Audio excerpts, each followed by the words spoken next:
আসসালামু আলাইকুম everyone. Hopefully যে যেখান থেকে আমার ভিডিওটা দেখছেন সবাই অনেক ভালো আছেন, সুস্থ আছেন। সবাইকে ওয়েলকাম করছি আমার নতুন একটা দিনের নতুন একটা ভ্লগ দেখার জন্য।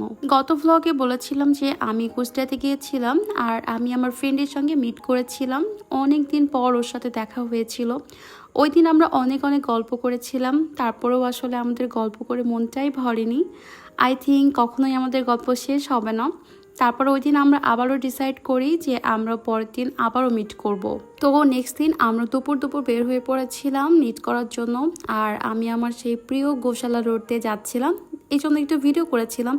একটা সময় ছিল যে এই রোডতে আমার সবসময় যাতায়াত ছিল, তো এই রোডটা আমার কাছে খুবই প্রিয়, যদিও এখন আর খুব একটা আসা হয় না। এরপর আমরা ফার্স্টে গিয়েছিলাম সরকারি কলেজের মধ্যে, ভাবলাম এখানে বসে একটা নিরিবিলি গল্প করব। মেনলি আমরা একটা নিরিবিলি প্লেস খুঁজছিলাম যেখানে বসে একটু শান্তিতে গল্প করা যায়। আর আমরা আগে থেকেই ডিসাইড করে গিয়েছিলাম যে আজকে আমরা কোনো রেস্টুরেন্টে বসবো না, আমরা আজকে সরকারি কলেজের সামনে অনেকগুলো স্ট্রিট ফুডের দোকান হয়েছে, তো সবগুলো স্ট্রিট ফুড আজকে আমরা ট্রাই করব। কিসের কি স্ট্রিট ফুড ট্রাই করা, আমরা যে এসে এখানে বসেছি সেই দুপুরের দিকে, এক বসাতেই আমরা রাত বানিয়ে ফেলেছি 7টা।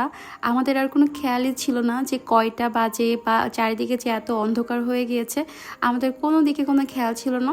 আমরা দুজন মনোযোগ দিয়ে এত বেশি গল্প করছিলাম, তাও জন্য আমাদের গল্প শেষই হয় না। ফাইনালি আমরা উঠলাম কিছু ফুড ট্রাই করার জন্য। তো আমরা যখন বসেছিলাম সরকারি কলেজের মধ্যে, তখন ওখান থেকে ঝালমুড়ি খেয়েছিলাম, আর ওই মামার ঝালমুড়িটা আমাদের কাছে বেশ ভালো লেগেছে।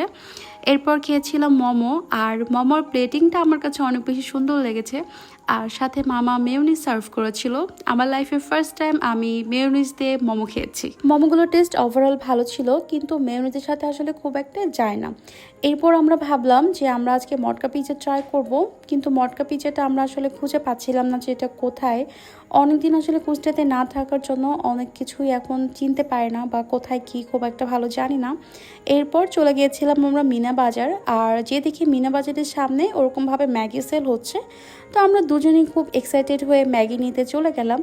বাট যতটা এক্সাইটেড হয়ে নিয়েছিলাম, খেতে ততটাই বাজে ছিল। এতটাই বাজে ছিল যে আমরা ওটা যাকে খেতে দিচ্ছিলাম সেই রিফিউজ করছিল। পরের দিন কুষ্টিয়া থেকে বাসায় চলে আসলাম, আর রাতের দিকে আমি এই কয়েল পাখির ডিমগুলো ভাজছিলাম। তো আমার কাছে অনেক বেশি কিউট লাগছিল, তাই একটু ভিডিও করেছিলাম। এরপর এই ফ্রোজেন সিঙ্গারাগুলো আমি আর আমার বোন দুজন মিলে সেদিন অনেকগুলো বানিয়ে রেখেছি, যেন হঠাৎ খেতে ইচ্ছা করলে ঝটপট বের করে জাস্ট ভেজে নিয়ে খেয়ে নিতে পারি। এরপর দুপুরের দিকে ডিসাইড করা হলো যে বাসায় সেদিন কাচ্চি রান্না করা হবে, কিন্তু কাচ্চিটা কেউ রান্না করবে না। অগত্যা সেটা আমার ঘাড়েই এসে পড়লো। অলরেডি তখন দুপুর বাজে 12:30। আমি কিচেনে যে দেখি কোনো কিছু প্রিপেয়ার করা নাই, তো খুবই ঝটপট করে আমি সব কিছু প্রিপেয়ার করতে লেগে পড়লাম। দ্যাটস ওয়াই ওই দিন আর রান্নার কোনো ভিডিও করি নাই, কারণ যে সময় ভিডিও করব ওই সময় আমার রান্নাটাই হয়ে যাবে। যে কোনো কাজের সময় ভিডিও করতে গেলে ওই কাজটা করতে অনেক বেশি লেট হয়ে যায়। দেখতে দেখতে আমার কাচ্চিটাও হয়ে গেল, আর দেখো আমার কাচ্চিটা দেখতে কিন্তু লুকসটা অনেক বেশি সুন্দর হয়েছে, আর খেতেও কিন্তু অনেক বেশি মজা হয়েছিল। কিন্তু ছোট্ট একটা প্রবলেমও হয়েছিল, সেটা হচ্ছে ওই দিনের মাটনটা কেন জানে অত বেশি সফট হয়নি, যারা খেতে কিন্তু ওভারঅল অনেক বেশি মজা হয়েছিল। আজকের মতো ভ্লগটা এখানেই শেষ করব। তোমাদের কাছে আমার ভ্লগগুলো কেমন লাগে অবশ্যই কিন্তু কমেন্ট করে জানিও আমাকে। দেখা হবে নেক্সট কোনো ভ্লগে, সে পর্যন্ত তোমরা সবাই ভালো থেকো, সুস্থ থেকো। আল্লাহ হাফেজ।